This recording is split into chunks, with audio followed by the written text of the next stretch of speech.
Good morning, good afternoon, and good evening, wherever you are and whatever you're doing. I hope you're having a fantastic day.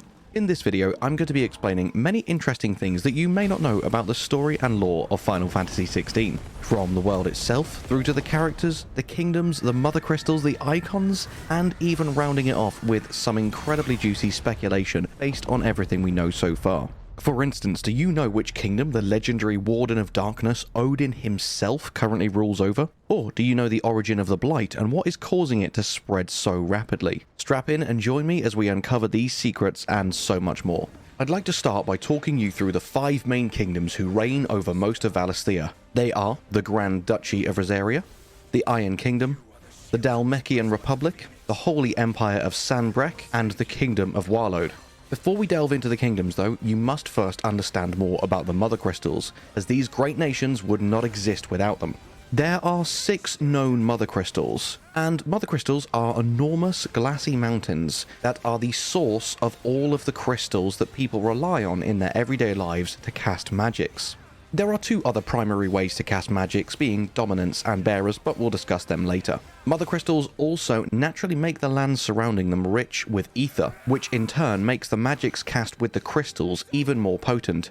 And for these reasons, great nations have sprung up around each Mothercrystal, and they have long warred with each other for possession of their blessings. The 6 Mothercrystals we know of are as follows. Drake's Breath is the most controversially situated and contested, so we'll discuss this in depth last. Next, there is Drake's Fang, hidden in the heart of a mountain range within the territory of the Dalmekian Republic, allowing them to secure the obedience of most of southern Valisthea.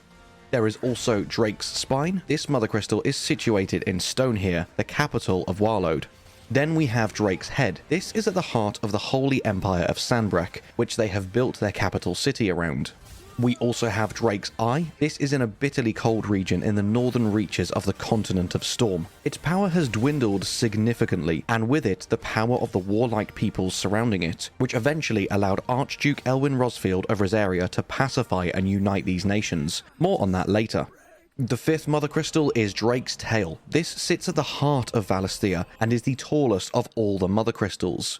Due to its strategic importance, many battles have been fought over control of it. Eventually, an armistice was reached, establishing the area as an autonomous dominion led by a council of representatives from each of the other nations, allowing each nation to benefit from the Mothercrystal's blessings equally. And finally, we have Drake's Breath. This lies far to the west in the midst of the boiling sea, and depending on who you ask, it sits within either the borders of the Grand Duchy of Rosaria or the Iron Kingdom, and this has been the subject of a long-standing conflict between the 2 kingdoms. Now that you're all caught up with the Mothercrystals, it is here that we shall take a look at the nations of Valisthea and how they and the Mothercrystals tie into the grander scheme of things. First, we have the Grand Duchy of Rosaria, the homeland of Clive Rosfield, the protagonist for Final Fantasy XVI. As just discussed, the Mothercrystal that they call their own is Drake's Breath, and that is located on a volcanic island in the boiling sea. Their dominant is none other than Clive's younger brother Joshua, and he is the dominant of the Phoenix, the icon of fire. More on dominance and icons later, let's just take a look at the kingdoms first. The Grand Duchy of Rosaria is ruled by Archduke Elwin Rosfield. However, Joshua, the dominant of the Phoenix, will take the throne when they come of age, as his father Elwin can only hold the throne in preparation for the next dominant coming of age. Rosaria is a nation occupying the western reaches of the continent of Storm, with Rosalith as its capital. Rosaria was originally formed from a collection of smaller dominions, all of which now stand united under the banner of the Archduke Elwin Rosfield, the father of both Joshua and Clive. Now, not technically possessing a Mothercrystal of its own, the duchy has been locked in a bitter conflict with the Iron Kingdom over the possession of Drake's Breath. We'll look at the key players of the Grand Duchy of Rosaria when we move on to characters and icons. But now let's take a look at the next kingdom, the Holy Empire of Sanbreque. This is the largest force in Valisthea. Their capital city is built around their Mothercrystal, Drake's Head, and their dominant is none other than the dominant of Bahamut himself, the Warden of Light, and serves as the Empire's champion. They are led by the Holy Emperor, who is worshipped as a living incarnation of the one true deity. They are a nation occupying the northeastern reaches of the continent of Storm, with the great city of, and I'm gonna butcher this, bloody French pronunciations, Oriflamme, as its capital city. Sanbreque is the realm's largest theocracy, and under the rule of the Holy Empire, the people of Sanbreque enjoy a life of plenty thanks to their crystal's blessing, which they believe to be a gift from the goddess Griogor herself.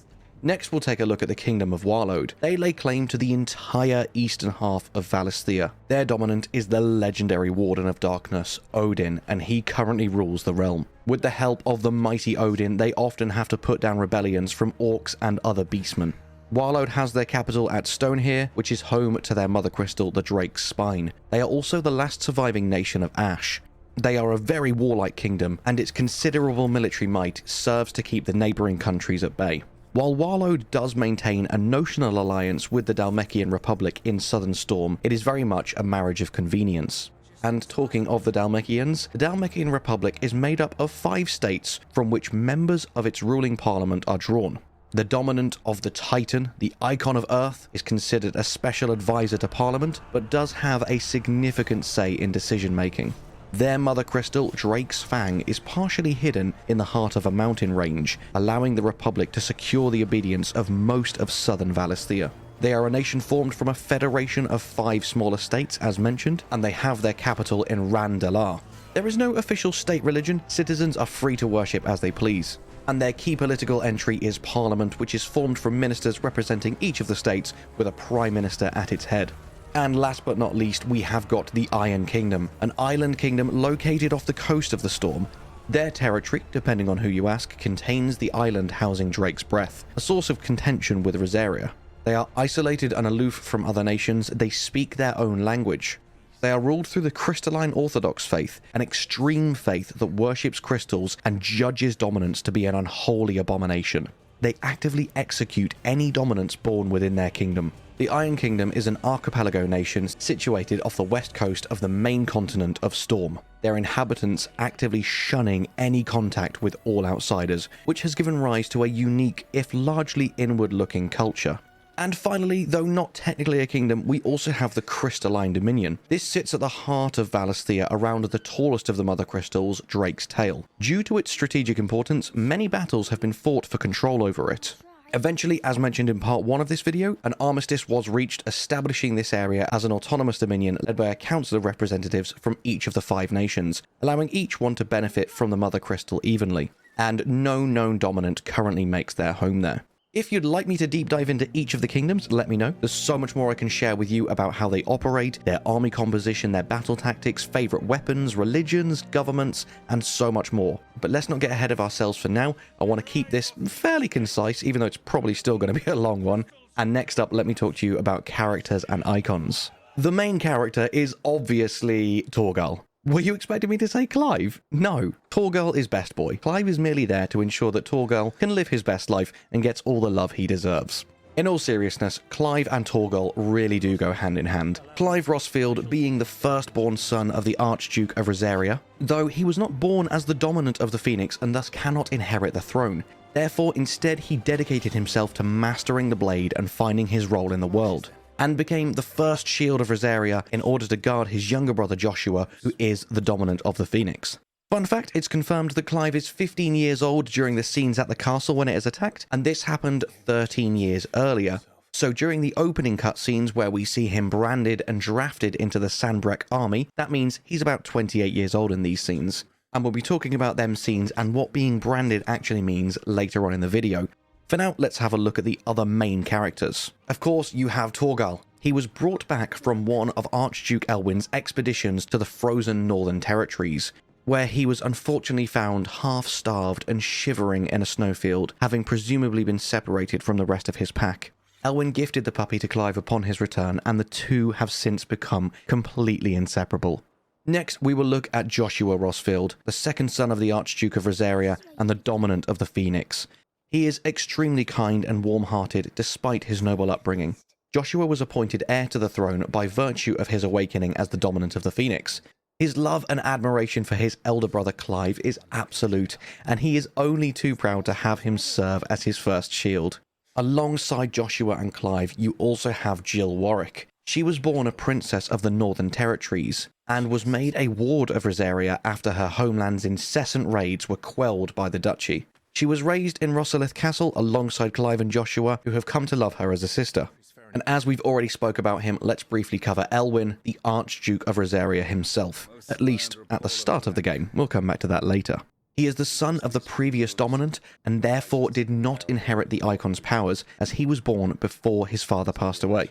Therefore, he devoted himself to the study of swordcraft and statesmanship, that he might lead his country from the front. He only holds the throne until Joshua comes of age, though despite only being the temporary Archduke, he is beloved by his people, both on and off the field of battle, due to his leadership, which he put to good effect, quelling the rebellious Northern Territories. Next, we have the mother of Clive and Joshua, and the wife to Elwyn, Annabella. Annabella is the Duchess of Rosaria, and while she adores her younger son, she treats Clive and Jill with naught but thinly veiled contempt. Now, as we talk about Annabella, this will get a tiny bit spoilery. I'm going to save most of the spoilers for the very end. You probably already know what I'm going to say if you've played the demo, but skip forward about 30 seconds if you don't want to know. It was not only from her beauty, but her connection to a bloodline that produced so many previous dominants of the Phoenix that led to her being proposed as a bride to the young Archduke. And in fact, the two are cousins. Having known from a young age that her purpose was to preserve her Phoenix-bearing bloodline, that is exactly why she dotes on Joshua and scorns Clive. It was ever her purpose in life to preserve her Phoenix-bearing bloodline, for which reason she betrayed her husband that she might enter in league with a force she judged far mightier, the Holy Empire of Sanbreque. And it was Annabella's treachery that led to the disaster at Phoenix Gate. More on that later. The other primary characters we're introduced to so far are Benedicta. She is the dominant of Garuda, the Icon of Wind, and also one of Warlode's spies and intelligence agents. And Clive encounters her during the second part of the demo while searching for the second Icon of Fire. And last but most certainly not least, we have Cidolfus, better known as Cid. He is the dominant of Ramuh, the Icon of Lightning, and Cid leads an organization that attempts to protect bearers and dominants from the mercy of the world's governments. And if you'd like to know about more of the minor characters currently involved in the story, please let me know in the comments and I can delve into some of the named knights and other people of importance, such as Elwyn's right-hand man Rodney and Clive's companions, like Ambrosia, a beautiful chocobo and Clive's personal steed. Now a bit more on the story and some of the terms I've been throwing around before I then reveal some very interesting information to you. At the start of the demo, you see Clive being referred to as Wyvern. This is a code name given to anyone who is part of a unit called the Bastards. He has been branded and conscripted into the Bastards, a unit of trained assassins tasked with the elimination of an enemy dominant. Put simply, a dominant is someone within whom sleeps the power of an icon. Though they look and think no differently to any other man or woman, they can not only cast elemental magics without a crystal, but also transform themselves into beasts of world-shattering strength at any moment, a quality for which they are honoured, worshipped, and feared the realm over. And as I mentioned, Clive has been branded. The brand is a mark applied to the cheeks of bearers across Valisthea, identifying them as something other than human. Bearers are people who have the power to cast magics without a crystal, like dominants. Newborn babies are checked at birth, and those who are found to be bearers are branded, taken into custody, and then effectively used as slaves. And this system has become so ingrained in Valisthean life that few take pity upon the bearer's plight, seeing them as less than human. Rarely, bearers will evade this test, either because their parents have hidden them, sometimes the testers just haven't performed their duties very well, or their powers do not awaken until later. Remember that last point, that is very key to one of the points later on in this video. Clive is a rare exception, or so we are led to believe in this demo. His powers were granted to him by his younger brother, the Dominant of the Phoenix, as thanks for becoming his first shield and pledging to protect him. However, remember about some bearers' powers not awakening until later. More on that and Clive's powers at the end of the video. For more of the story, throughout the battle in the opening scene, we see two such dominants in their true form as we witness Shiva, the Warden of Ice and Protector of the Iron Kingdom, going toe-to-toe with Titan, the Warden of Earth and Protector of the Dalmekian Republic.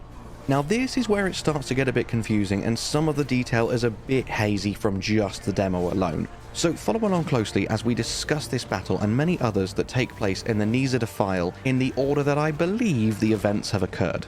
The Nisa Defile is a deep and arid valley located in the eastern part of the Dhalmekian Republic. It is the site of repeated skirmishes as the Iron Kingdom attempted to make incursions into Dhalmekian territory. The Dhalmekians themselves were occupied on another front, having allied with the Kingdom of Warlode, who themselves were in a war against the Sanbrequois. This war, which takes place in 865, is known as the Battle of the Twin Realms. And it is here that the Sanbrequois forces, with the power of the Eikon of Bahamut on their side, took this place back from the Warlode. There's a few place names in this video that I've kind of fumbled at guessing. How the hell do you pronounce that? I think that's straight. What is the next one? Author? Author? Authar? That one. And in doing so, the Sanbrequois put an end to a blockade that had lasted several decades. The Warloders, looking to hold back the Sanbrequois advance by any means necessary, formed an alliance with the Dhalmekian Republic. However, as already covered, whilst the Dhalmekians had agreed to support the Kingdom of Warlode, this is when the Iron Kingdom took the opportunity to strike, and they tried to take this region from the Dhalmekian Republic whilst the Dhalmekians were occupied elsewhere. Now we travel back 13 years, and this is where we're introduced to the Grand Duchy of Rosaria and find out what happened to Clive and his family all these years ago, and what brought him to be in the situation we find him in today. It is here that we find out that his own mother, Annabella, betrayed her kingdom, having her husband, the Archduke Elwin, killed in the process, and entered in league with the Holy Empire of Sanbreque. And also with Joshua seemingly dead, having been beaten to a pulp by the second Icon of Fire, there is also currently no dominant of the Phoenix. And her plan is now assumably to bear another child with the Holy Emperor, who will become the new dominant of the Phoenix. And it is here that Clive is captured with the intention of being branded and put to work. And before I move into the really juicy speculation bits at the end of the video, I would just like to give a huge shout out to a friend, a valued member of the community, and an amazing moderator of this channel. Rabbit Ferret, you are amazing. Thank you so much for helping me make sense of the lore and bring all of this information to our wonderful viewers. Without his help, this video probably wouldn't have been possible. So thank you so much, dude. And now for the juicy speculation bits. Let's start off with the most obvious, and what we know of the Blight. This is a common name for the Deadlands, barren wastes bereft of ether, where the earth and water are stained black. No life stirs here, and magic is all but unusable. In recent years, it has begun to spread even more rapidly, displacing whole nations and driving once peaceable fauna to violent desperation. What we can assume from this, judging by other Final Fantasy lore, is that over-reliance on magic, crystals, essence, whatever you want to call it, can result in the power, or the ether in this instance, being leached from the area. Therefore, the Deadlands could well be the planet dying as its life force is being drained from an overutilization of the crystals. Sound familiar yet? Next up, we have got two thoughts on Clive. We know that Annabella hates him partly because he was supposed to be the next dominant of the Phoenix, however was seemingly born without any powers at all. Now remember what I said earlier about bearers' powers not awakening until later? What if that can happen with dominance as well? Especially due to the final cutscene where we see Ifrit, the second Icon of Fire, killing Joshua. We could very well assume that in fact Annabella did birth the Icon of Fire and she didn't fail her bloodline after all. However, it was a second icon, and Clive is in fact the dominant of Ifrit, and just for whatever reason, he lay dormant and undetected up until now. And finally, following on from this, Clive appears to have the unique ability to draw ether from another dominant, as is evidenced during the final battle of the challenge mode at the end of the demo, as you can use powers from multiple icons, and you physically see him drawing the ether from Benedicta after the battle. Whether this strips a dominant of their power or simply replicates it is currently unknown, but I am certainly very excited to see how and why Clive appears to be able to do this. If there is anything in this video you would like me to cover further, or anything I missed out, let me know and I will do my best to get it done for you. In the meantime though, I really hope you enjoyed this. It was an absolute labour of love getting this together. A lot of hours went into it, so I truly hope it was enjoyable and informative. And as always, all that's left for me to say is thank you so much for watching. I hope you have an amazing day, and I'll see you in the next one. Bye bye.